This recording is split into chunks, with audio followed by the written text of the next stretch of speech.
नमस्कार मेरे प्यारे दोस्तों, मैं वैभव एक बार फिर से आप सबका स्वागत करता हूं आपके अपने ऑनलाइन प्लेटफॉर्म पर। आप सभी मेरे भाई बहनों का बहुत बहुत स्वागत है। सभी मेरे भाई बहन जल्दी से आ जाइए और जितने मेरे भाई बहन जुड़ते चल रहे हैं, आप सभी लोगों से निवेदन करूंगा कि सेशन को एक बार आप लोग लाइक कर दीजिएगा, शेयर कर दीजिएगा। चैनल पर पहली बार होंगे तो चैनल को सब्सक्राइब जरूर कर लिएगा, ताकि जब भी हम लोग लाइव आते हैं तो उसकी नोटिफिकेशन आपको मिलती रहे।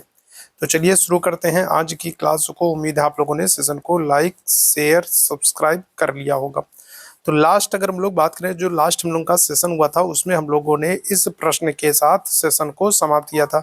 यहाँ पर मैंने आप लोगों को ये एक प्रश्न दिया था होमवर्क के लिए और आपसे कहा था कि इसका प्रश्न, इस प्रश्न का आंसर आप लोग कमेंट बॉक्स में देंगे। तो आज के सेशन में हम लोग यहीं से कंटिन्यू करने वाले हैं। तो चलिए शुरू करते हैं आज की क्लास को। उम्मीद है सारे लोग आ गए होंगे, तो शुरू करेंगे। तो यहाँ पर प्रश्न आपसे क्या था कि निम्नलिखित में से किस अनुच्छेद में मुख्यमंत्री की नियुक्ति राज्यपाल के द्वारा की जाती है। तो ये आपसे प्रश्न पूछा गया था, तो इसका आंसर क्या हो जाएगा, तो आप आंसर कर दोगे आर्टिकल 164 में। ठीक है, कहाँ पर, तो अनुच्छेद 164 में बताया गया है कि राज्यपाल जो है वो मुख्यमंत्री महोदय की नियुक्ति करते हैं। ठीक है, तो चलिए शुरू करते हैं और यहीं से हम लोग देखते हैं। तो यहाँ पर आपके सामने विकल्प दिए गए हैं। यहाँ पर आपके सामने विकल्प दिए गए हैं, 4 विकल्प दिए गए हैं, अनुच्छेद 130, अनुच्छेद 122, अनुच्छेद 162, अनुच्छेद 164। तो करेक्ट आंसर क्या हो जाएगा, तो करेक्ट आंसर आप कर देंगे अनुच्छेद 164। अनुच्छेद 164 के तहत मुख्यमंत्री की नियुक्ति की जाती है। नियुक्ति कौन करेगा, तो याद रखेंगे राज्यपाल। ठीक है, कौन करेगा, तो मुख्यमंत्री की नियुक्ति कौन करेगा, तो राज्यपाल करते हैं। किस अनुच्छेद के तहत करते हैं, तो अनुच्छेद 164 के तहत करते हैं। क्लियर है, याद रखेंगे। साथ ही साथ आप याद रखेंगे कि मुख्यमंत्री के साथ बाकी जो मंत्री होते हैं, ठीक है, जो बाकी मंत्री होते हैं उनकी नियुक्ति भी कौन करेगा, तो उनकी भी नियुक्ति राज्यपाल ही करेंगे। ठीक है, तो मुख्यमंत्री की नियुक्ति और साथ ही साथ मुख्यमंत्री के साथ साथ बाकी जो अन्य मंत्री होंगे तो उनकी नियुक्ति कौन करेंगे, राज्यपाल करेंगे। यहाँ पर आप याद रखेंगे कि मुख्यमंत्री के साथ बाकी जो अन्य मंत्री जो शपथ ग्रहण करते हैं वो राज्यपाल के प्रसाद पर्यंत होती है। ये एक चीज आप याद रखेंगे कि मुख्यमंत्री के अतिरिक्त बाकी जितने मंत्री होते हैं जो शपथ ग्रहण करते हैं वो राज्यपाल के प्रसाद पर्यंत होते हैं। प्रसाद पर्यंत का मतलब क्या है, प्रसाद पर्यंत का मतलब ये है कि जब तक राज्यपाल की इच्छा होगी तब तक वो अपने पद पर बने रहेंगे। ठीक है, चलिए आगे बढ़ेंगे अगले प्रश्न की तरफ। भारतीय संविधान निम्न में से कौन सा राज्य संविधान की 6वीं अनुसूची का पालन नहीं करता, जो जनजातीय क्षेत्रों के प्रशासन एवं नियंत्रण से संबंधित है। सबसे पहले तो आपको ये पता होना चाहिए कि 6वीं अनुसूची में कौन कौन से राज्य आते हैं। तो क्या आंसर करोगे, तो आप आंसर करोगे असम है। ठीक है, कौन सा है, तो आप आंसर करोगे असम है, मेघालय है, मेघालय है, ठीक है, त्रिपुरा है, त्रिपुरा है, और क्या हो जाएगा, और मिजोरम है। ठीक है, तो सबसे पहले आपको पता होना चाहिए कि 6वीं अनुसूची में कौन कौन से राज्य आते हैं। तो ये 4 राज्य हैं, असम, मेघालय, त्रिपुरा, मिजोरम। तो ये 4 राज्य हैं जो 6वीं अनुसूची में आते हैं। तो यहाँ पर आपको देखो असम भी देखने को मिल जा रहा है, मेघालय भी देखने को मिल जा रहा है और आपको त्रिपुरा भी देखने को मिल जा रहा है। तो कौन नहीं देखने को मिलेगा, तो आंसर कर दोगे ऑप्शन संख्या बी हो जाएगा, नागालैंड। ठीक है, तो 6वीं अनुसूची में कौन सा राज्य शामिल नहीं है, तो आंसर कर दोगे नागालैंड शामिल नहीं है। ठीक है, यहाँ पर आप देखिएगा 6वीं अनुसूची में असम, मेघालय, त्रिपुरा और मिजोरम, ये 4 राज्यों का उल्लेख किया गया। और इन चारों राज्यों के नाम आपको याद रखना है क्योंकि यहाँ से प्रश्न कई बार पूछा जा चुका है। ठीक है, तो 6वीं अनुसूची में इन 4 राज्यों का उल्लेख है, असम, मेघालय, त्रिपुरा, मिजोरम। ठीक है, नागालैंड का यहाँ पर प्रावधान नहीं किया गया। ऑप्शन संख्या आपका बी बिल्कुल करेक्ट हो जाएगा। आगे बढ़ेंगे अगले प्रश्न की तरफ। भारत के संविधान लोकसभा के आकार को सीमित करता है, जिसके तहत निर्वाचित सदस्य एंग्लो इंडियन समुदाय का प्रतिनिधित्व करते हैं, जिन्हें भारत के राष्ट्रपति के द्वारा नामांकित किया जाता है। अच्छा, ये प्रश्न देखिए, अगर हम लोग बात करेंगे तो ये प्रश्न जो है ये क्या है, तो ये 2017 में पूछा गया प्रश्न है। ठीक है, तो अगर हम लोग 2017 की बात करें तो 2017 में ये पूछा गया प्रश्न है और इस प्रश्न का जो करेक्ट आंसर होगा वो क्या होगा, तो अगर हम लोग बात करें तो लोकसभा में अगर हम लोग बात करें तो कितने सदस्य, तो आप आंसर कर दोगे तो 550 सदस्य होते थे। और अगर हम लोग बात करें एंग्लो इंडियन के 2 सदस्य होते थे। ठीक है, तो इस तरीके से कुल मिलाकर के लोकसभा की जो अधिकतम सदस्य संख्या होती थी, जो मैक्सिमम मेंबर होते थे वो होते थे 552 होते थे। और जो वर्तमान सदस्य संख्या होती थी वो कितनी होती थी, वो होती थी 545 होती थी। ये लेकिन हम लोग कब की बात कर रहे हैं, ये हम लोग बात कर रहे हैं 2017 की। ठीक है, ये हम लोग बात कब की कर रहे हैं, ये बात हम लोग कर रहे हैं 2017 की बात कर रहे हैं। ठीक है, लेकिन इसके बाद आपको पता है कि एक संशोधन होगा कौन सा, तो एक संशोधन होता है 104वां संशोधन। ठीक है, क्या होगा, तो इसके बाद अगर हम लोग बात करें तो एक संशोधन होता है 104वां संशोधन होता है। और इस 104वें संशोधन के द्वारा जो ये दो आंग्ल भारतीय, जो ये दो एंग्लो इंडियन मनोनीत होते थे, इनको समाप्त कर दिया गया। ठीक है, 104वें संशोधन के द्वारा लोकसभा में जो दो आंग्ल भारतीय मनोनीत होते थे, इनको समाप्त कर दिया गया। अब जब इनको समाप्त कर दिया गया, तब अगर आपसे लोकसभा की अधिकतम सदस्य संख्या पूछे, तब आप आंसर करोगे 513, जो है 500 कितना कर दोगे भाई। अगर आपसे पूछा जाए तो अगर अधिकतम सदस्य संख्या पूछा जाए तो आप आंसर कर दोगे 550 कर दोगे। पहले कितना था, 552 था। दो आंग्ल भारतीयों को समाप्त कर दिया गया तो अधिकतम संख्या कितनी होगी, अधिकतम संख्या 550 हो गई। और अगर आपसे वर्तमान सदस्य संख्या पूछा जाए तो आप आंसर कर दोगे 543 कर दोगे। क्लियर है, तो ये याद रखिएगा। यहाँ पर जो महत्वपूर्ण आपके लिए जानने वाली बात है वो ये है कि जो ये दो आंग्ल भारतीय समुदाय के सदस्य लोकसभा में मनोनीत होते थे, इनको 104वें संशोधन के द्वारा इस प्रक्रिया को समाप्त कर दिया गया। तो ये याद रखिएगा। ठीक है, तो ये पुराना प्रश्न है, तो यहाँ पर इस तरीके का प्रश्न आपको देखने को मिल रहा है। चलिए, यहाँ पर अगर हम लोग बात करें तो बिल्कुल बहुत अच्छे, यहाँ पर देखिए आपके सामने स्पष्ट भी किया गया है। ठीक है, आपके सामने स्पष्ट भी किया गया है।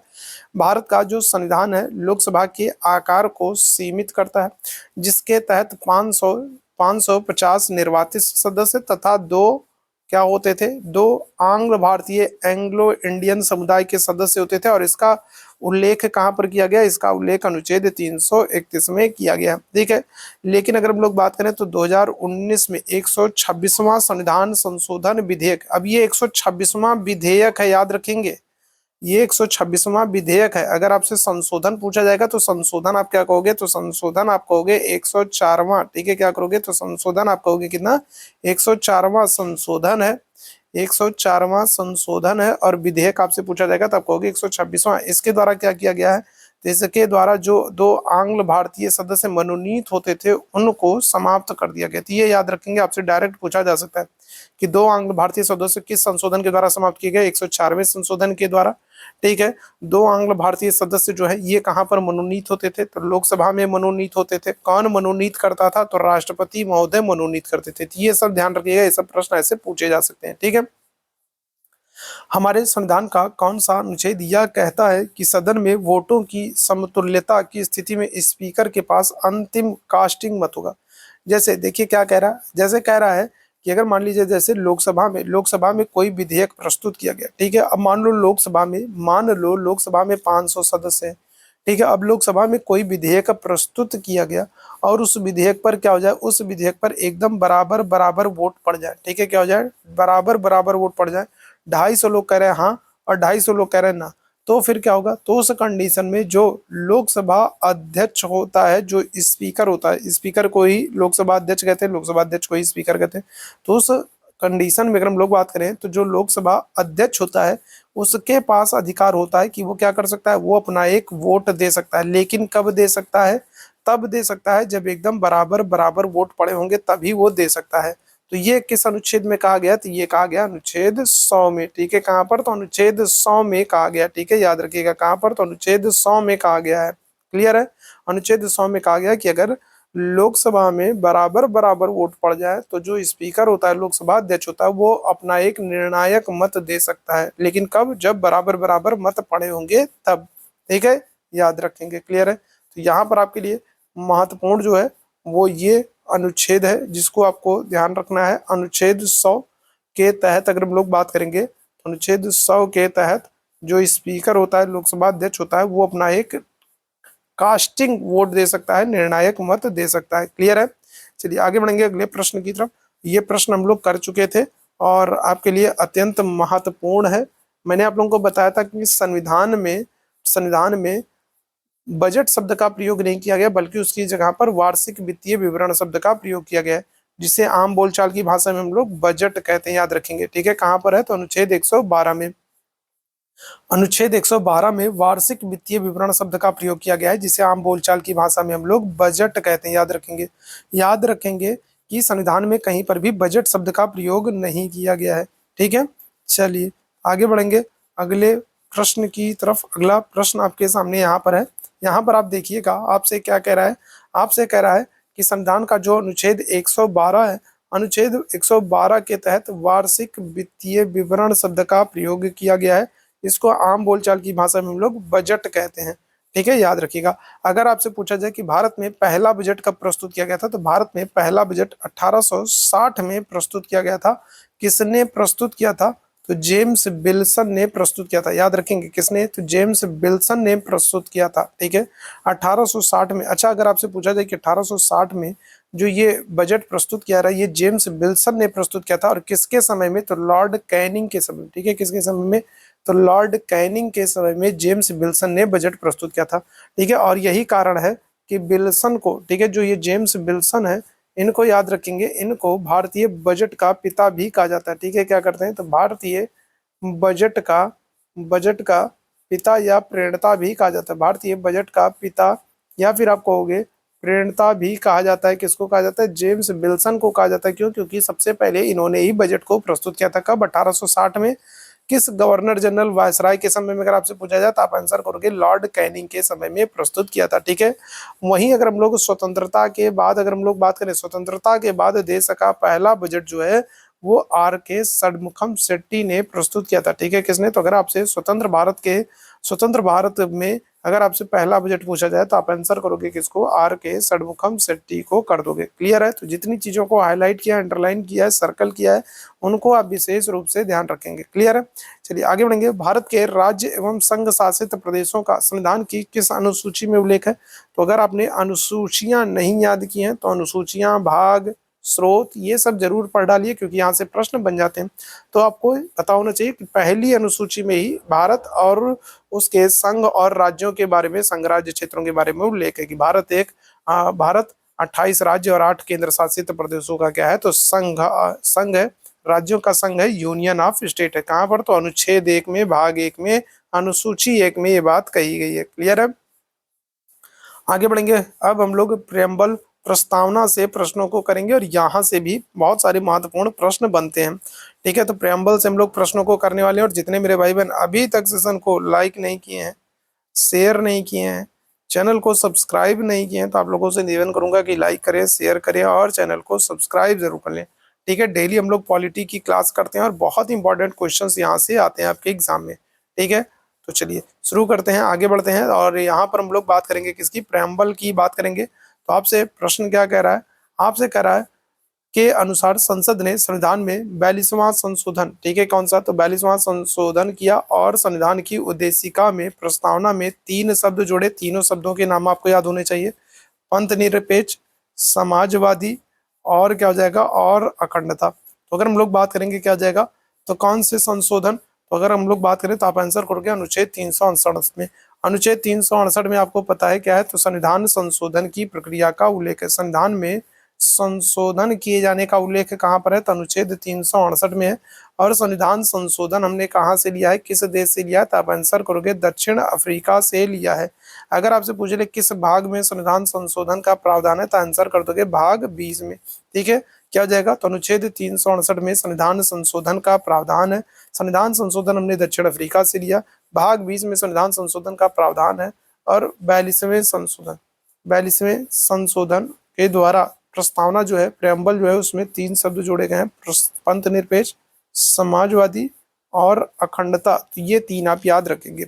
साथ ही साथ याद रखेंगे कि जो ये 42वां संशोधन है, ठीक है, जो ये 42वां संशोधन है, ये अत्यंत महत्वपूर्ण है, और इसे लघु संविधान भी कहा जाता है, मिनी कॉन्स्टिट्यूशन भी कहा जाता है। 42वें संशोधन को लघु संविधान भी कहा जाता है। याद रखेंगे, मोस्ट इंपॉर्टेंट है आप लोगों के लिए। क्लियर है? चलिए, यहाँ पर हम लोग बात करें, यहाँ पर आप देखिएगा आपसे क्या कह रहा है। तो यहाँ पर हम लोग बात करेंगे तो आपसे कह रहा है कि अनुच्छेद 368 के तहत 42वें संशोधन के द्वारा 3 शब्द जोड़े गए हैं, समाजवादी, पंथ निरपेक्ष और अखंडता। कहाँ पर जोड़े गए ये 3 शब्द? तो प्रस्तावना में, या फिर कहेंगे उद्देशिका में। क्लियर है? चलिए आगे बढ़ेंगे अगले प्रश्न की तरफ। अगला प्रश्न आपसे कह रहा है, धर्मनिरपेक्ष शब्द को संशोधन अधिनियम के द्वारा भारत के संविधान की उद्देशिका में जोड़ा गया। तो वही प्रश्न है, अभी हम लोगों ने पढ़ा, कौन सा? तो आंसर कर दोगे 42वें संशोधन के द्वारा, 1976 के द्वारा, 42वें संशोधन 1976 के द्वारा प्रस्तावना में, ठीक है, समाजवादी, पंथ निरपेक्ष पंथ निरपेक्ष कहिए या धर्म निरपेक्ष कहिए, एक ही बात है। समाजवादी, पंथ निरपेक्ष, धर्म निरपेक्ष और अखंडता शब्द को जोड़ा गया है, ठीक है। और यहाँ पर 42वें संशोधन को आपको याद रखना है कि इसे मिनी कॉन्स्टिट्यूशन, लघु संविधान भी कहा जाता है। क्लियर है? 3 शब्द जोड़े गए हैं, समाजवादी, पंथ निरपेक्ष, अखंडता। ठीक, चलिए आगे बढ़ेंगे अगले प्रश्न की तरफ।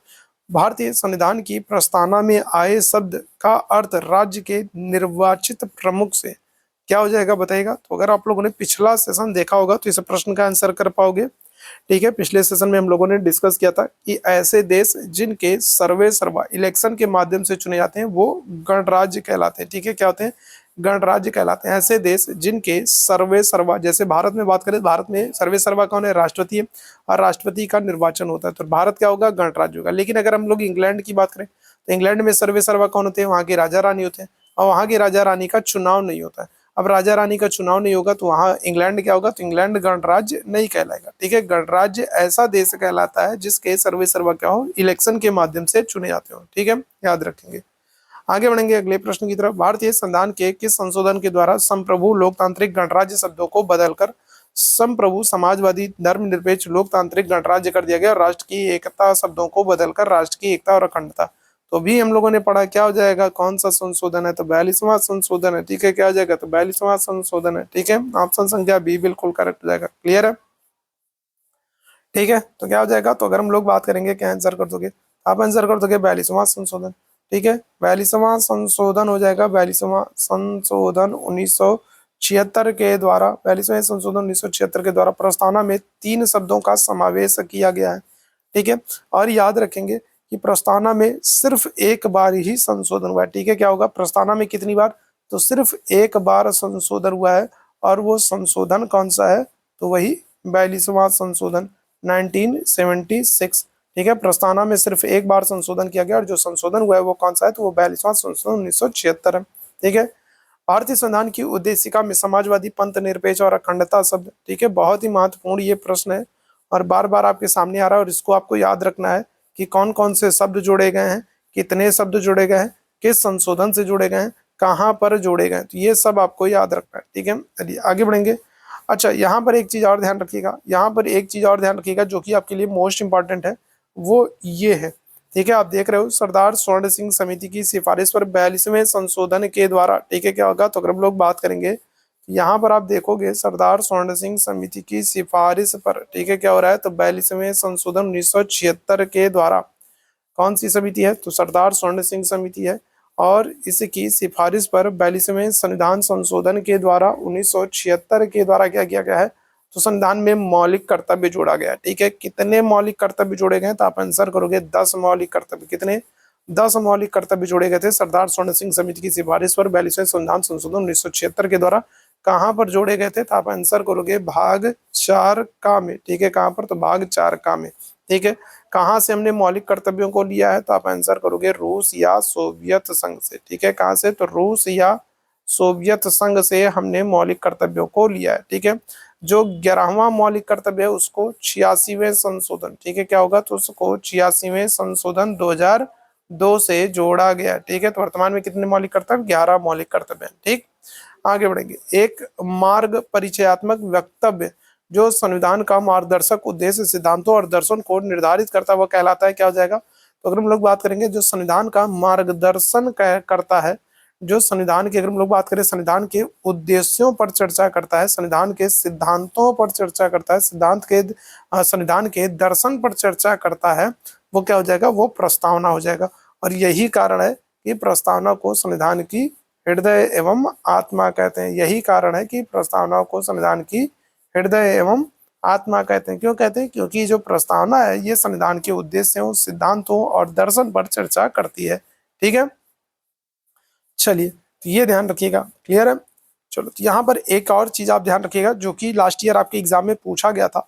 अगर हम लोग बात करें उद्देशिका, जो ये उद्देशिका है ये पंडित जवाहरलाल नेहरू के उद्देश्य प्रस्ताव से निकला है, और उद्देश्य प्रस्ताव को 13 दिसंबर 1946 को प्रस्तुत किया गया था। लास्ट ईयर आपके एग्जाम में जो प्रश्न पूछा गया था वो ये प्रश्न पूछा गया था कि ये जो उद्देश्य प्रस्ताव है ये पास कब हुआ था? तो याद रखेंगे, उद्देश्य प्रस्ताव 22 जनवरी 1947 को सर्वसम्मति से क्या हुआ था? पास हुआ था, और इसके बाद इसको संविधान में अपना लिया गया था। तो लास्ट ईयर आपके एग्जाम में ये डेट पूछी गई थी, ठीक है, कि जो उद्देश्य प्रस्ताव है ये पास कब हुआ था, तो पास हुआ था 22 जनवरी 1947 को, प्रस्तुत किया गया था 13 दिसंबर 1946 को। प्रस्तुत किसने किया था, तो आंसर कर दोगे जवाहरलाल नेहरू ने। ठीक है, किसने, तो पंडित नेहरू ने इसको प्रस्तुत किया था। ठीक, आगे बढ़ेंगे अगले प्रश्न की तरफ। अगला प्रश्न आपके लिए बहुत ही महत्वपूर्ण है और पॉलिटी में ये वाद बहुत ही महत्वपूर्ण है, ये मामला बहुत ही महत्वपूर्ण है और शायद ही कभी ऐसा हो कि ये प्रश्न ना पूछा गया हो। 1973 केशवानंद भारती बनाम केरल राज्यवाद, ये मामला बहुत ही महत्वपूर्ण है। ठीक है, और यहाँ से प्रश्न आपसे पूछा जाता है तो क्या हो जाएगा, तो 1973 में केशवानंद भारती केस में इस सवाल को उठाया गया था कि प्रस्तावना को क्या किया जा सकता है, पूरी तरह से बदला जा सकता है, तो पूरी तरह से नहीं बदला जा सकता है, धाराओं में विभाजित किया जा सकता है, संशोधित किया जा सकता है, संशोधित नहीं किया जा सकता। तो याद रखिएगा क्या हो जाएगा, तो केशवानंद भारती बनाम केरल राज्यवाद जो है 1973, इसमें डिसाइड किया गया था, इसमें डिसीजन लिया गया था कि प्रस्तावना को मूलभूत ढांचों को छोड़कर इसमें संशोधन किया जा सकता है। और इसी वाद के बाद अगर हम लोग बात करेंगे 1973 में, इसी केशवानंद भारती वाद के बाद आप देखोगे प्रस्तावना में पहली बार संशोधन किया जा रहा है, और वो संशोधन कौन सा होगा, तो वो होगा 42वां संशोधन 1976। ठीक है, आपसे पूछा जाता है कि कौन सा वाद संविधान के मूलभूत ढांचों से संबंधित है। ठीक है, क्या है, तो आपसे पूछा जाता है कि कौन सा वाद है जो संविधान के मूलभूत ढांचे से संबंधित है। तो आप आंसर क्या करोगे, तो आप आंसर करोगे 1973 का केशवानंद भारती बनाम केरल राज्यवाद है, जो संविधान के मूलभूत ढांचे से संबंधित है। और ये केशवानंद भारती बनाम केरल राज्यवाद कहता है कि मूलभूत ढांचों को छोड़कर बाकी संविधान की जो प्रस्तावना है उसमें संशोधन किया जा सकता है। और इसी के बाद संविधान की प्रस्तावना में एक संशोधन किया जाएगा, 42वां संशोधन 1976। ठीक है, चलिए क्लियर है। तो यहाँ पर वही सारी चीजें हम लोग को देख रहे हैं। भारत को एक धर्मनिरपेक्ष राज्य के रूप में वर्णित किया गया। तो अगर हम लोग बात करें तो भारत को एक धर्मनिरपेक्ष या पंथ निरपेक्ष राज्य के रूप में वर्णित किया गया है। कहाँ पर, तो आंसर कर दोगे आप लोग संविधान की प्रस्तावना में। ठीक है, कहाँ पर, प्रस्तावना में। ठीक है, ठीक है, तो अगर हम लोग बात करें क्या हो जाएगा, तो भारत को एक धर्मनिरपेक्ष राज्य के रूप में कहाँ पर वर्णित किया गया है, तो क्या आंसर कर दोगे, तो आप आंसर कर दोगे संविधान की प्रस्तावना में। 3 शब्द जोड़े गए ना, समाजवादी, पंथ निरपेक्ष, अखंडता, 42वें संशोधन के द्वारा, तो प्रस्तावना में। ऑप्शन संख्या क्या हो जाएगा, ए बिल्कुल करेक्ट हो जाएगा। क्लियर है, चलो आगे बढ़ेंगे अगले प्रश्न की तरफ। अगला प्रश्न आपके सामने है। अगला प्रश्न आपसे कह रहा है, भारत के द्वारा धर्मनिरपेक्ष स्वीकार किए जाने के कारण भारतीय नागरिकों निम्न में से कौन सा अधिकार प्राप्त है। तो अगर हम लोग बात करेंगे क्या हो जाएगा, तो भारत एक पंथ निरपेक्ष या फिर धर्मनिरपेक्ष राष्ट्र है, और इसके कारण अगर हम लोग बात करें, तो इस धर्मनिरपेक्षता के कारण अगर हम लोग बात करें तो भारत के नागरिक को कौन सा अधिकार प्राप्त है, तो क्या हो जाएगा, तो आप आंसर कर दोगे ऑप्शन संख्या ए आंसर कर दोगे कि भारत का जो भी नागरिक है वो अपने धर्म के अनुसार क्या कर सकता है, आचरण कर सकता है, किसी भी धर्म का आचरण करने के लिए स्वतंत्र है। धर्मनिरपेक्ष या पंथ निरपेक्ष का मतलब क्या होता है, धर्मनिरपेक्ष या पंथ निरपेक्ष का मतलब होता है कि भारत जो है वो धर्म के मामले में तटस्थ है, भारत का अपना कोई धर्म नहीं है। ठीक है, क्या है, तो भारत जो है वो धर्म के मामले में तटस्थ है, भारत का अपना कोई धर्म नहीं है। और जब भारत एक धर्मनिरपेक्ष या पंथ निरपेक्ष है, इसका मतलब यह है कि यहाँ पर रहने वाले जितने भी भारत के नागरिक हैं उनको अपनी इच्छा अनुसार धर्म का अनुसरण करने का अधिकार है। ठीक है, क्या है, तो उनको अपना धर्म अनुसरण करने का अधिकार है। धर्म के मामले में वे स्वतंत्र हैं, किसी भी धर्म का आचरण कर सकते हैं, प्रबंधन कर सकते हैं। ठीक है, और आपको पता है धार्मिक स्वतंत्रता का जो अधिकार है वो कहाँ पर, तो वो अनुच्छेद 25 से 28 में दिया गया। ठीक है, कहाँ पर, तो 25 से 28 में अगर हम लोग बात करें तो धार्मिक स्वतंत्रता का अधिकार दिया गया। तो ये भी आपको याद रखना, आपके लिए मोस्ट इंपॉर्टेंट है, धार्मिक स्वतंत्रता का अधिकार अनुच्छेद 25 से 28। क्लियर है, आगे बढ़ेंगे अगले प्रश्न की तरफ।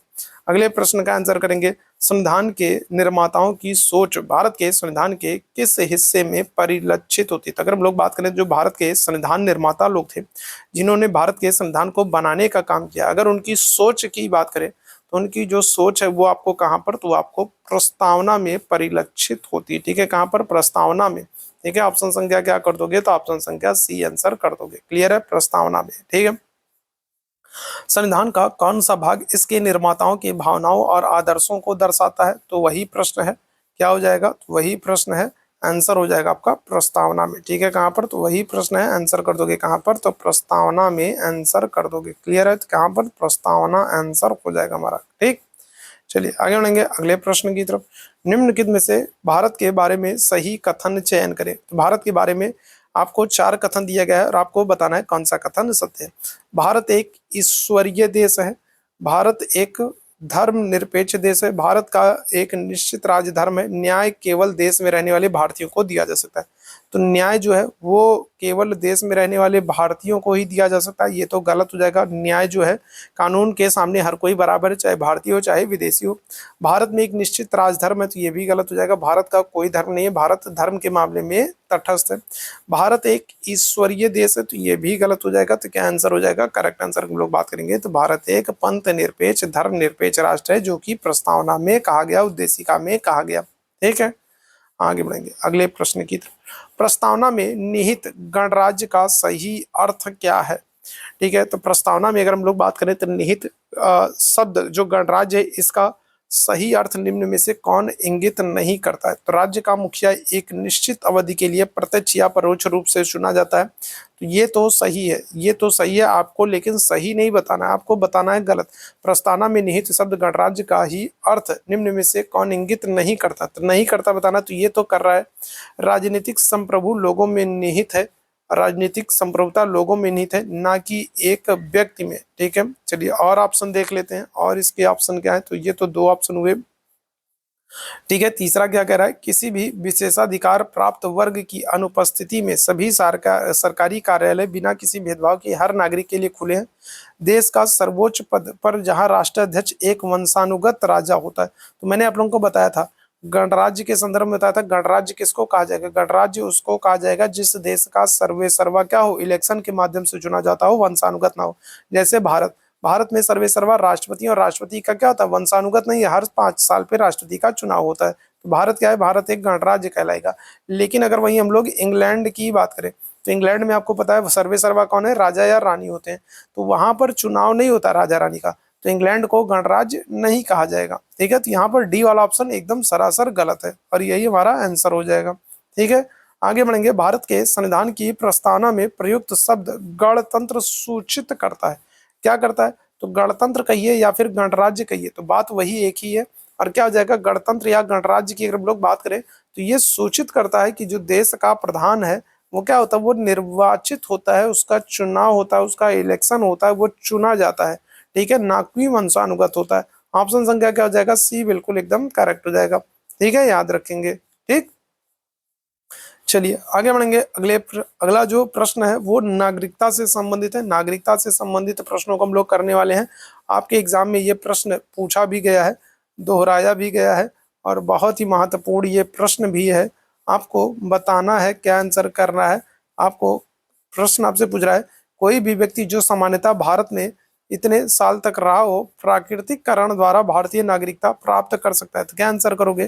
तो प्राकृतिकरण कहें, या फिर इसी को हम लोग और क्या कर सकते हैं? इसी को हम लोग देशीकरण भी कह सकते हैं। ठीक है, क्या कर सकते हैं? इसी को हम लोग देशीकरण भी कह सकते हैं। ठीक है, क्या कर सकते हैं? तो अगर हम लोग बात करें, तो देखो भारत में अगर हम लोग बात करें, तो भारत में जो नागरिकता है, प्राकृतिक कारण या फिर कहेंगे देशीकरण के माध्यम से नागरिकता मिल सकती है। लेकिन उसके लिए कितना? तो उसके लिए 12 साल भारत में निवास करना होगा। ठीक है, क्या करना होगा? तो उसके लिए 12 साल भारत में निवास करना होगा, तब जाकर के नागरिकता प्राप्त होगी। ठीक है, चलो अगले प्रश्न की तरफ चलेंगे। भारतीय संविधान के अनुच्छेद 7 के अनुसार कोई भी व्यक्ति के बाद भारत के राज्य क्षेत्र में प्रव्रजन कर अब पाकिस्तान में शामिल राज्य क्षेत्र में चला गया है, तो उसे भारत का नागरिक नहीं माना जाएगा। तो कब से? तो आपसे ये प्रश्न पूछा जा रहा है, क्या आंसर हो जाएगा? तो ऑप्शन संख्या कर दोगे 1 मार्च 1947। ठीक है, क्या कर दोगे? तो 1 मार्च 1947। हालांकि ये प्रश्न, ऐसे प्रश्न नहीं पूछे जाएंगे आपसे, नागरिकता वाले चैप्टर से आपसे प्रश्न नहीं पूछे जाते। नागरिकता वाले चैप्टर से अगर हम लोग बात करें, तो अनुच्छेदों से प्रश्न नहीं बनते। जैसे यहाँ पर आपको अनुच्छेद 7 दे करके आपसे पूछ लिया गया है, तो नागरिकता वाले चैप्टर से अनुच्छेद से प्रश्न नहीं बनते, तो इसलिए बहुत ज्यादा यहाँ पर आपको घबराने की जरूरत नहीं है। ठीक है, चलिए आगे हम लोग बात करेंगे, क्या हो जाएगा? आगे हम लोग बात करेंगे भारतीय संविधान का अनुच्छेद 5 से 11 संबंधित है। हाँ, लेकिन ऐसे प्रश्न पूछे जा सकते हैं, ये प्रश्न आपसे पूछा जा सकता है, और ये प्रश्न मोस्ट इंपॉर्टेंट भी है, आपको याद होना चाहिए। ठीक है, आपको याद होना चाहिए। तो अगर हम लोग बात करेंगे, तो भारतीय संविधान का भाग 2 है, अनुच्छेद 5 से 11, और यहाँ पर किसका? तो यहाँ पर नागरिकता का उल्लेख किया गया। ठीक है, किस भाग में अगर हम लोग बात करें, तो भारतीय संविधान के भाग कहाँ पर? तो भाग 2 में है। ठीक है। अनुच्छेद 5 से 11 में नागरिकता का उल्लेख किया गया। कहाँ से नागरिकता ली गई है? तो आप कहोगे यूनाइटेड किंगडम कहोगे, ग्रेट ब्रिटेन कहोगे, या फिर आप इंग्लैंड कहोगे। तो यहाँ से नागरिकता ली गई है। नागरिकता का स्वरूप कैसा है? तो आप आंसर कर दोगे एकल नागरिकता। कैसा है? तो एकल नागरिकता है। ठीक है, याद रखेंगे। यहाँ पर आपको कुछ चीजें दी गई है और ये आपके लिए मोस्ट इंपॉर्टेंट है, तो कम से कम इतनी चीजों को तो आप जरूर याद रखिएगा। ठीक है, तो यहाँ पर आपको कुछ भाग दिए गए हैं, अनुच्छेद के साथ दिए गए, तो कम से कम इतनी चीजों को तो आप जरूर ध्यान रखेंगे, आपके लिए मोस्ट इंपॉर्टेंट है। भाग 1 की अगर हम लोग बात करें तो भाग 1 अनुच्छेद 1 से 4 तक है, जिसमें संघ एवं उसके राज्य क्षेत्र का उल्लेख है। भाग 2 की अगर हम लोग बात करेंगे तो भाग 2 में नागरिकता है, जो कि अनुच्छेद 5 से 11 के बीच में है। ठीक है, याद रखेंगे। ठीक, आगे हम लोग बात करेंगे भाग 3 की बात करेंगे। भाग 3 क्या है? तो 12 से 35 तक है, जिसमें क्या है? जिसमें मूल अधिकार का उल्लेख है, मोस्ट इंपॉर्टेंट है। भाग 4 आपका अनुच्छेद 36 से 51 तक है, जिसमें राज्य के नीति निर्देशक तत्वों की चर्चा की गई है, जो कि आपका मोस्ट इंपॉर्टेंट है। ठीक है, भाग 4 का की बात करेंगे। भाग 4 का अनुच्छेद 51 का में है, जिसमें मूल कर्तव्य फंडामेंटल ड्यूटीज की चर्चा की गई है। तो कम से कम ये 5 भाग तो आपको विशेष रूप से ध्यान रखना है, यहाँ पर कोई भी गलती नहीं करनी है। ठीक है, आगे बढ़ेंगे। आगे बढ़ेंगे अगले प्रश्न की तरफ। भारत के संविधान के अनुच्छेद 6 में B1 के अनुसार, ऐसा प्रश्न हालांकि आपसे पूछा नहीं जाएगा, फिलहाल यहाँ पर पूछ लिया गया है तो ठीक है। बाकी ऐसे आपसे मैंने आप लोगों को बताया है कि नागरिकता वाले चैप्टर में भाग 2 में अनुच्छेद आपसे नहीं पूछे जाते हैं। ठीक है, तो बिल्कुल घबराने की जरूरत नहीं है। तो यहाँ पर हम लोग अनुच्छेद 6 की अगर हम लोग बात करें तो अनुच्छेद 6 में अगर हम लोग बात करें तो भारत की नागरिकता का अधिकार है, जिसने क्या किया हो? जिसने 19 जुलाई 1948 से पहले पाकिस्तान से क्या कर लिया हो? पाकिस्तान से भारत आकर के निवास करने लगा हो, 19 जुलाई 1948। ठीक है, चलिए आगे बढ़ेंगे। भारतीय संविधान का कौन सा भाग ऐसे व्यक्तियों को के नागरिकता अधिकारों से संबंधित है जो पाकिस्तान से भारत में प्रवास कर चुके हैं? तो नागरिकता से प्रश्न पूछ रहा है, और नागरिकता आपको पता है किस भाग में है? तो नागरिकता भाग 2 में, अनुच्छेद 5 से 11 में। ठीक है, कहाँ पर? तो भाग 2 में अनुच्छेद 5 से 11 में नागरिकता का उल्लेख है, याद रखिएगा। ठीक है, तो ये आपके लिए इंपॉर्टेंट हो जाएगा। ठीक, चलो अच्छा, यहाँ पर देखो एक बार फिर से कुछ महत्वपूर्ण भाग हैं जो कि आपके एग्जाम में बार बार पूछे गए हैं। तो संविधान की आपको भाग, अनुसूची, स्रोत, ये सब आपको याद होने चाहिए। ये सब मोस्ट इंपॉर्टेंट टॉपिक है, जहां से आपके एग्जाम में बार बार प्रश्न क्या हो रहे हैं? तो बार बार प्रश्न बन जा रहे हैं। ठीक है, तो ये कुछ ऐसे मोस्ट इंपॉर्टेंट टॉपिक हैं जहां से आपके एग्जाम में बार बार प्रश्न बन जा रहे हैं। अगर हम लोग संविधान के भाग 1 की बात करें तो भाग 1 संघ और राज्य क्षेत्र है। भाग 3 की बात करें तो मूल अधिकार है। भाग 4 में नीति निर्देशक तत्व है। 4 का में मौलिक कर्तव्य है। भाग 9 पंचायतें, पंचायत ये बहुत आपसे पूछा गया है, भाग 9 आपसे कई बार पूछा गया है। भाग 9 में पंचायतों का उल्लेख है। भाग 9 का में अगर हम लोग बात करें तो नगर पालिकाओं का उल्लेख है, या फिर कहेंगे शहरी स्थानीय स्वशासन का उल्लेख है। भाग 15 में अगर हम लोग बात करें तो निर्वाचन आयोग का उल्लेख है। और भाग 20 में अगर हम लोग बात करेंगे तो क्या है? तो संविधान संशोधन का उल्लेख है। तो कम से कम ये सभी भाग आपको याद होने चाहिए। ये सब आपके लिए क्या है? तो ये सब आपके लिए महत्वपूर्ण है, मोस्ट इंपॉर्टेंट है। ठीक है, और मुझे उम्मीद है कि आप लोग को याद भी होगा, और नहीं याद होगा तो आप लोग अपने एग्जाम से पहले इनको याद भी कर लोगे। आगे बढ़ेंगे। भारतीय संविधान का भाग 2 इनमें से किसके बारे में उल्लेख करता है? तो भाग 2 की अगर हम लोग बात करेंगे तो भाग 2 जो है वो नागरिकता, ठीक है, किसके? तो भाग 2 जो है वो नागरिकता के संदर्भ में बात करता है। ठीक है, किसके संदर्भ में? तो नागरिकता के संदर्भ में बात करता है। ठीक है, याद रखेंगे। ठीक है, किसके संदर्भ में बात करता है? तो नागरिकता के संदर्भ में बात करता है। ठीक है, चलिए आगे बढ़ेंगे अगले प्रश्न की तरफ। अगले प्रश्न का आंसर करेंगे। आपसे यहाँ पर नागरिकता अधिनियम पूछ रहा है, तो ये प्रश्न भी आप याद रखिएगा, आपके लिए महत्वपूर्ण है। आपसे पूछा जाएगा कि भारत में नागरिकता अधिनियम किस वर्ष आया? भारत में नागरिकता अधिनियम किस वर्ष आया? आंसर आप क्या कर दोगे? तो आप आंसर कर दोगे नागरिकता अधिनियम 1955। ये आप याद रखेंगे, ये आपके लिए इंपॉर्टेंट है। ठीक है, ये आपके लिए महत्वपूर्ण है। ठीक है, आपको याद रखना है कि नागरिकता अधिनियम भारत में कब आया, तो आप आंसर कर दोगे 1955 में आया है। ठीक है, चलिए चलिए आगे बढ़ेंगे अगले प्रश्न की तरफ। इनमें से भारत की नागरिकता प्राप्त करने की एक शर्त नहीं है। अगर हम लोग बात करें तो भारत में 5 तरीकों से नागरिकता प्राप्त की जा सकती है। ठीक है, क्या होगा? तो भारत में अगर हम लोग बात करें 5 तरीकों से नागरिकता प्राप्त की जा सकती है। एक तो जन्म से, ठीक है, फिर इसके बाद अगर हम लोग बात करें तो वंश परंपरा से। ठीक है, क्या हो जाएगा? तो वंश परंपरा से। ठीक है, पंजीकरण से, पंजीकरण से, ठीक है, देशीकरण से, पंजीकरण से, देशीकरण से, और लास्ट आप कहोगे भूमि अर्जन से। ठीक है, किससे? तो भूमि अर्जन से। तो 5 तरीके हैं जिनसे हम नागरिकता को प्राप्त कर सकते हैं। तो कौन सा तरीका नहीं है, तो आंसर कर दोगे संपत्ति अधिग्रहण। ठीक है, याद रखेंगे। जन्म से भी अगर हम लोग बात करें तो जन्म से भी हम नागरिकता प्राप्त कर सकते हैं, वंश परंपरा से भी कर सकते हैं, देशीकरण से भी कर सकते हैं, पंजीकरण से भी कर सकते हैं और भूमि अर्जन से भी कर सकते हैं। ठीक है, संपत्ति अधिग्रहण नहीं होगा। ठीक है, क्या होगा, तो संपत्ति अधिग्रहण से नागरिकता प्राप्त नहीं की जा सकती। ठीक, चलिए आगे बढ़ेंगे। मौलिक अधिकारों पे हम लोग बात करेंगे। मौलिक अधिकारों से कुछ प्रश्नों को हम लोग करने का प्रयास करेंगे। कौन सा अनुच्छेद अस्पृश्यता उन्मूलन का उल्लेख करता है? अस्पृश्यता या फिर कहें छुआछूत का निषेध।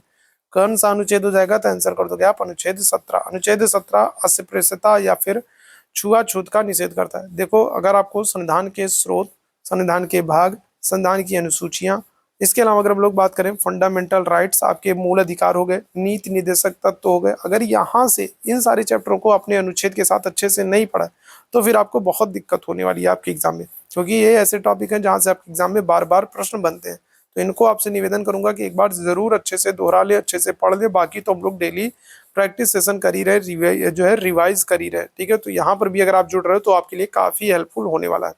ठीक है, तो अगर हम लोग बात करें क्या आ जाएगा, तो संविधान का अनुच्छेद 17 है जो कि क्या करता है, जो कि अस्पृश्यता का उन्मूलन करता है। और ये किस में आएगा, तो ये समानता के अधिकार में आता है। ठीक है, किस अधिकार में, समानता के अधिकार में अनुच्छेद 17 आएगा। ठीक है, भारतीय संविधान के किस संशोधन के द्वारा संपत्ति के अधिकार को मौलिक अधिकारों से हटाया गया है? बहुत ही इंपॉर्टेंट है, बहुत ही इंपॉर्टेंट ये प्रश्न है। ठीक है, आपसे पूछा जा रहा है, आपसे पूछा जा रहा है कि कौन से संशोधन के द्वारा संपत्ति के अधिकारों को मौलिक अधिकारों की श्रेणी से हटाया गया। क्या आंसर कर दोगे, तो आप आंसर कर दोगे, क्या हो जाएगा, आंसर कर दोगे 44वां संशोधन 1978। ठीक है, क्या आंसर कर दोगे, तो आप आंसर कर दोगे, ठीक है, किसको, आप आंसर कर दोगे 44वें संशोधन 1978 के द्वारा संपत्ति के अधिकारों को मूल अधिकारों से हटाया गया।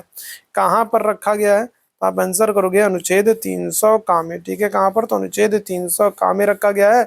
और वर्तमान में जो ये अधिकार है, ये कैसा, तो ये विधिक या कानूनी अधिकार है। संपत्ति का अधिकार कैसा है, तो विधिक या कानूनी अधिकार है। ठीक है, आगे बढ़ेंगे अगले प्रश्न की तरफ। अगला प्रश्न आपके सामने है। ठीक है, अगले प्रश्न की तरफ चलते हैं। निम्न में से किस संस्थान के पास भारतीय संविधान के अनुसार बंदी प्रत्यक्षीकरण की रिट जारी करने का अधिकार है? ठीक है, रिट जारी करने के संदर्भ में आपसे पूछा जा रहा है। तो आपको मैंने पहले भी बताया कि जो ये रिट है, ठीक है, जो ये रिट है, ये याद रखिएगा 2 लोगों के द्वारा जारी किया जाता है। ठीक है, किसके किसके द्वारा, एक तो सुप्रीम कोर्ट के द्वारा और एक हाई कोर्ट के द्वारा। सुप्रीम कोर्ट की अगर हम लोग बात करेंगे तो सुप्रीम कोर्ट के द्वारा अनुच्छेद 32 के तहत रिट जारी किया था। और हाई कोर्ट की अगर हम लोग बात करेंगे तो हाई कोर्ट के द्वारा अनुच्छेद 226 से रिट को जारी किया था। ठीक है, तो रिट कौन कौन जारी करता है, सुप्रीम कोर्ट और हाई कोर्ट। सुप्रीम कोर्ट अनुच्छेद 32 से रिट जारी करती है और हाई कोर्ट अनुच्छेद 226 से रिट जारी करती है। ठीक है, अब यहाँ पर अगर हम लोग बात करेंगे तो यहाँ पर आपसे क्या करना है, तो क्या हो जाएगा, कौन रिट बंदी प्रत्यक्षीकरण के संदर्भ में रिट कौन जारी कर सकता है, तो क्या आंसर कर दोगे, तो ऑप्शन संख्या सी आंसर कर दोगे। सर्वोच्च न्यायालय और उच्च न्यायालय दोनों जारी करती हैं। ठीक है, क्या हो जाएगा, आपसे अनुच्छेद देख करके तो पूछ नहीं रहा है। अगर आपसे अनुच्छेद 32 दे करके पूछता तो आप आंसर करते सर्वोच्च न्यायालय। अगर आपसे 226 दे करके पूछता तो आप करते उच्च न्यायालय। अनुच्छेद तो दिया नहीं, आपसे सिर्फ ये पूछ रहा है रिट कौन जारी कर सकता है, तो रिट तो दोनों जारी कर सकते हैं, सर्वोच्च न्यायालय और उच्च न्यायालय दोनों जारी कर सकते हैं। क्लियर है। यहाँ पर आप देखो, तो यहाँ पर क्या कह रहा है, तो यहाँ पर वही बात कर रहा है, अनुच्छेद 32 के तहत क्या हो जाएगा, तो अनुच्छेद 32 के तहत सर्वोच्च न्यायालय। और यहाँ पर अनुच्छेद 226 की बात कर रहा है, तो अनुच्छेद 226 के तहत अगर हम लोग बात करेंगे क्या हो जाएगा, तो अनुच्छेद 226 के तहत उच्च न्यायालय। ठीक है, रिट जारी करती है। ठीक, चलो आगे बढ़ेंगे अगले प्रश्न की तरफ। भारत के संविधान के कौन से अनुच्छेद में प्रावधान है कि किसी नागरिक के साथ धर्म, जाति, लिंग, जन्मस्थान, नस्ल आदि के आधार पर भेदभाव नहीं किया जाएगा? तो समानता के अधिकार से ये प्रश्न है, बहुत ही महत्वपूर्ण है। मूल अधिकार वाला चैप्टर आप लोगों से बार बार कहूंगा अच्छे से पढ़ लो। ठीक है, अच्छे से पढ़ लो।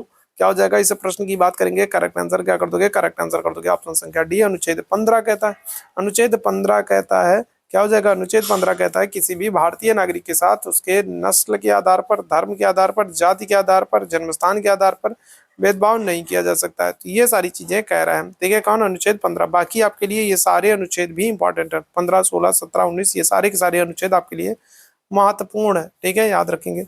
भारतीय संविधान के अंतर्गत अल्पसंख्यकों के हितों का संरक्षण कौन सा अनुच्छेद करता है? बहुत इंपॉर्टेंट, मोस्ट इंपॉर्टेंट क्वेश्चन है, मोस्ट इंपॉर्टेंट ये प्रश्न है आपके लिए। बताएगा तो कौन सा अनुच्छेद है जो क्या कर रहा है, जो अल्पसंख्यकों के हितों के संरक्षण के लिए काम कर रहा है? क्या आंसर कर दोगे? तो ऑप्शन संख्या आप कर दोगे बी, अनुच्छेद 29। आपको पता है अनुच्छेद 29 और 30 जो है, ठीक है, कौन है? तो अनुच्छेद 29 और 30 जो है ये शिक्षा और संस्कृति से संबंधित अधिकार है, और जो अल्पसंख्यकों के भाषा, सभ्यता, संस्कृति को सुरक्षित रखने का काम करते हैं, ठीक है, याद रखेंगे। तो क्या आंसर कर दोगे? तो अनुच्छेद आप अंदर दोगे अनुच्छेद 29, ठीक है। ऑप्शन संख्या क्या आ जाएगा? तो बी बिल्कुल करेक्ट आंसर हो जाएगा, ठीक है। चलिए आगे बढ़ेंगे अगले प्रश्न की तरफ। अगले प्रश्न का आंसर करेंगे, इनमें से कौन सी रिट किसी व्यक्ति को सार्वजनिक कार्यालय में उस कार्य को करने से रोकने के लिए जारी की जाती है जिसका वह हकदार नहीं? अगर कोई व्यक्ति किसी कार्य को करने के लिए उत्तरदायी नहीं है फिर भी वह उस कार्य को कर रहा है, कोई ऐसा व्यक्ति जिसके पास किसी कार्य को करने का अधिकार नहीं है फिर भी वह उस कार्य को कर रहा है, तो वहां पर एक रिट जारी की जाएगी, कौन सी? अधिकार परीक्षा, और उसके अधिकारों के बारे में पूछा जाएगा कि आप इस अधिकार को करने के लिए अधिकृत नहीं है फिर भी आप इस कार्य को कर रहे हैं, तो किस अधिकार से कर रहे हैं? तो वहां पर एक रिट जारी करके उस व्यक्ति के अधिकार के बारे में पूछा जाएगा जो क्या कर रहा है, जो उस कार्य को करने के लिए उत्तरदायी नहीं है, हकदार नहीं है, लेकिन फिर भी उस कार्य को कर रहा है, ठीक है। तो अधिकार परीक्षा रिट को जारी किया जाएगा, ठीक है। यहाँ पर आपको 5 तरह की रिटों के नाम दिए गए और इन 5 तरह की रिटों के नाम आपको याद होने चाहिए, मोस्ट इंपॉर्टेंट है, ठीक है। क्या है? तो मोस्ट इंपॉर्टेंट है बंदी प्रत्यक्षीकरण, परमादेश, ठीक है, क्या हो जाएगा? तो अगर हम लोग बात करें बंदी प्रत्यक्षीकरण, परमादेश, प्रतिषेध या फिर कहें निषेधाज्ञा, उत्प्रेषण, ठीक है, और अधिकार परीक्षा, तो 5 तरह की ये रेट जारी की जाती है, इनको आपको याद रखना है, क्लियर है। चलिए आगे बढ़ेंगे अगले प्रश्न की तरफ। भारतीय संविधान का कौन सा अनुच्छेद अपराधों के लिए दोष सिद्धि के संबंध में संरक्षण प्रदान करता है? ठीक है, क्या करता है? तो दोष सिद्धि के संदर्भ में संरक्षण, अपराध के संदर्भ में दोष सिद्धि के संबंध में संरक्षण की बात करता है। बहुत ही महत्वपूर्ण सा ये प्रश्न है और करेक्ट आंसर जो इसका होगा वो हो जाएगा अनुच्छेद 20, ठीक है। क्या हो जाएगा? तो अनुच्छेद 20 को याद रखेंगे, क्लियर है। अनुच्छेद 20 के संदर्भ में आपको यहाँ पर कुछ चीजें याद रखनी है जो कि बहुत इंपॉर्टेंट है, ठीक है। अनुच्छेद 20 क्या कहता है? अनुच्छेद 20 कहता है कि किसी भी व्यक्ति को एक अपराध के लिए सिर्फ एक बार सजा दी जाएगी। याद रखिएगा, अगर मान लीजिए किसी ने कोई गलत काम किया है, कोई अपराध किया है, तो उसको सिर्फ एक बार ही सजा दी जा सकती है, उससे ज्यादा नहीं।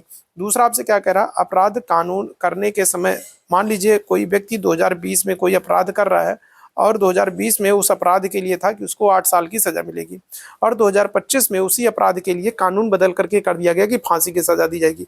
अब मान लीजिए उसने 2020 में अपराध किया और उस समय 8 साल की सजा का उल्लेख था, तो उसे 8 साल की ही सजा मिलेगी, जो है फांसी की सजा नहीं मिलेगी, भले कि 2025 में फांसी दी जाती हो, ठीक है।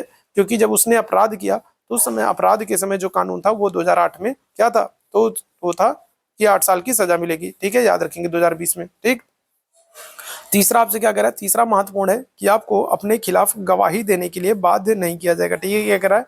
तो आपसे कह रहा है कि आपको अपने खिलाफ गवाही देने के लिए बाध्य नहीं किया जाएगा। तो ये तीनों बात कहाँ पर? अनुच्छेद 20 में कही गई। अनुच्छेद 20 मोस्ट इंपॉर्टेंट है आप लोगों के लिए, आप इसको अच्छे से पढ़ लेंगे, याद कर लेंगे, दोहरा लेंगे, प्रश्न यहाँ से बार बार बनते हैं।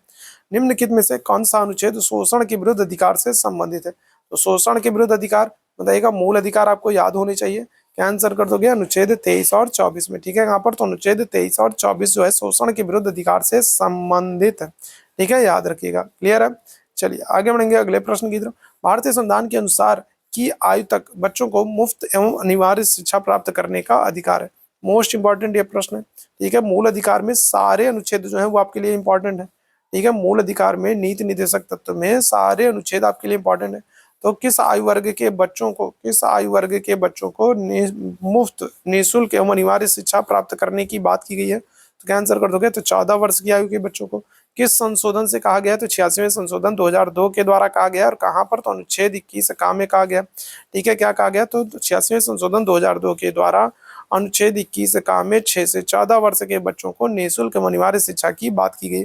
जितनी चीज़ों को सर्कल करता हूँ, जितनी चीज़ों को अंडरलाइन करता हूँ, जितनी चीज़ों को हाईलाइट करता हूँ, उन चीज़ों को आप विशेष रूप से ध्यान रखा करिए, स्क्रीनशॉट ले लिया करिए। अगर आपको चीज़ें पता है तो बहुत अच्छी बात है, अगर चीज़ें नहीं पता है तो उनको कहीं कॉपी में नोट डाउन कर लिया कीजिए, और जब भी समय मिला करे तो उनको एक बार रिवाइज जरूर किया कीजिए, क्योंकि यहाँ से प्रश्न आपके एग्जाम में बनते हैं, ये सारे प्रश्न आपके एग्जाम में बनते हैं और बहुत महत्वपूर्ण है, ठीक है। आगे बढ़ेंगे।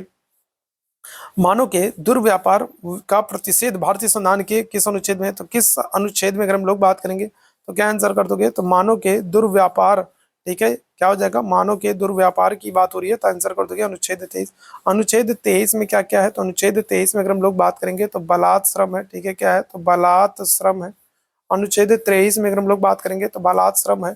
ठीक है, इसके अलावा अगर हम लोग बात करें क्या है, तो बंधुआ मजदूरी है। ठीक है, क्या है, तो बंधुआ मजदूरी है। ठीक है, बंधुआ मजदूरी है। ठीक है, देह व्यापार है। ठीक है, क्या है, तो देह व्यापार है। ठीक है, तो बालात श्रम, बंधुआ मजदूरी, देह व्यापार, ये सब अनुच्छेद 23 के तहत क्या है, अनुच्छेद 23 के तहत मानव तस्करी है। ठीक है, क्या है, तो मानव तस्करी है। मानव तस्करी या फिर कहें मानव जो व्यापार होता है, तो ये सब अनुच्छेद 23 के तहत प्रतिबंधित है। ठीक है, याद रखेंगे। आगे बढ़ेंगे, भारतीय संविधान के किस अनुच्छेद के अनुसार 14 वर्ष से कम आयु के बच्चों को किसी कारखाने, फैक्ट्री या फिर ऐसे स्थानों पर नहीं लगाया जा सकता जहां उनके जीवन को, स्वास्थ्य को खतरा हो। बहुत ही महत्वपूर्ण ये अनुच्छेद है, कई बार आपके एग्जाम में दोहराया जा चुका है। क्या हो जाएगा, इस प्रश्न की बात करेंगे, करेक्ट आंसर क्या कर दोगे, तो अनुच्छेद 24 कर दोगे। ठीक है, क्या हो जाएगा, तो बाल श्रम का निषेध करता है। ठीक है, अनुच्छेद 24 क्या करता है, तो अनुच्छेद 24 जो है ये बाल श्रम, बाल का मतलब बच्चक से, बच्चा है। ठीक है, बाल का मतलब क्या, बच्चा या फिर बालक है, तो बाल श्रम का निषेध करता है, मतलब बच्चों से काम नहीं कराया जा सकता, बाल श्रम का क्या करता है, निषेध करता है। ठीक है, याद रखेंगे। ठीक, भारतीय संविधान के भारतीय संविधान के 44वें संशोधन के परिणाम स्वरूप, तो 44वां संशोधन आज ही हम लोगों ने डिस्कस किया था। 44वां संशोधन आज ही हम लोगों ने डिस्कस किया था, क्या आंसर कर दोगे, तो 44वें संशोधन के द्वारा संपत्ति का जो अधिकार है इसको मूल अधिकारों की सूची से हटाया गया था। ठीक है, संपत्ति के अधिकार को मूल अधिकारों की सूची से हटाया गया था, कहाँ पर रखा गया था, तो आंसर कर दोगे अनुच्छेद 300 का में। ठीक है, कहाँ पर, तो 300 का में रखा गया, और ये कैसा, तो ये विधिक या कानूनी अधिकार है। ठीक है, कैसा, तो विधिक या कानूनी अधिकार है, याद रखेंगे। क्लियर है। चलिए अगले प्रश्न की तरफ, निम्नलिखित में से किसके अनुसार कानून किसी भी व्यक्ति की प्रतिष्ठा पर ध्यान दिए बिना सभी के लिए समान रूप से लागू होता है, तो क्या आंसर कर दोगे, तो करेक्ट आंसर हो जाएगा ऑप्शन संख्या सी, आंसर कर दोगे विधि का शासन, कानून का शासन। कानून का शासन है तभी तो क्या होगा, तभी तो सब पर समान रूप से लागू होगा। ठीक है, क्या है, तो कानून का शासन है तभी तो सब पर समान रूप से लागू होगा, विधि का शासन। अगर आपसे पूछ ले विधि का शासन कहाँ से लिया गया, तो आप आंसर करोगे यूनाइटेड किंगडम से, ग्रेट ब्रिटेन से, या फिर इंग्लैंड से। ठीक है, याद रखेंगे, ऑप्शन संख्या क्या हो जाएगा, सी बिल्कुल करेक्ट हो जाएगा। तो ये आज का महत्वपूर्ण सेशन था। आप लोग कमेंट करके बताइएगा आज का सेशन आप लोगों को कैसा लगा। सेशन पसंद आया हो तो सेशन को लाइक कीजिएगा, शेयर कीजिएगा, चैनल पर पहली बार होंगे तो सब्सक्राइब कीजिएगा। डेली हम लोग पॉलिटी की क्लास करते हैं, और ये क्लास जो है ये आपके लिए बहुत ही महत्वपूर्ण है। जब आप एग्जाम दोगे ना तब आपको पता चलेगा कि ये सेशन जो हम लोग डेली करते थे ये आप लोगों के लिए कितना हेल्पफुल रहा है। ठीक है, यहाँ से मैक्सिमम क्वेश्चंस आपके एग्जाम में बनते हैं, और जो जो क्वेश्चन प्रीवियस ईयर के एग्जाम में आपसे पूछे गए वो प्रश्न भी मैं आप लोगों को यहाँ पर बताता चलता हूँ कि कौन से प्रश्न पूछे गए हैं, कैसे प्रश्न पूछे गए हैं, क्या उसका प्रारूप था। ठीक है, तो डेली आप लोग जुड़ा करिए। टेलीग्राम का लिंक आपको दिख रहा होगा, और टेलीग्राम चैनल से नहीं जुड़े हैं तो जरूर जुड़ जाइएगा। अभी के लिए हम लोग बस इतना ही करेंगे। थैंक यू सो मच आप सभी मेरे भाई बहनों को मेरे साथ जुड़ने के लिए। अगली क्लास का लिंक आपको चैट बॉक्स में दिख रहा है, तो अगली क्लास में भी आप लोग जुड़ जाइए। अगली क्लास का लिंक चैट बॉक्स में दिख रहा है, तो अगली क्लास में जुड़ जाइए, वहां पर हम लोग मिलते हैं। इस क्लास में मेरे साथ जुड़ने के लिए बहुत बहुत धन्यवाद। Thank you so much.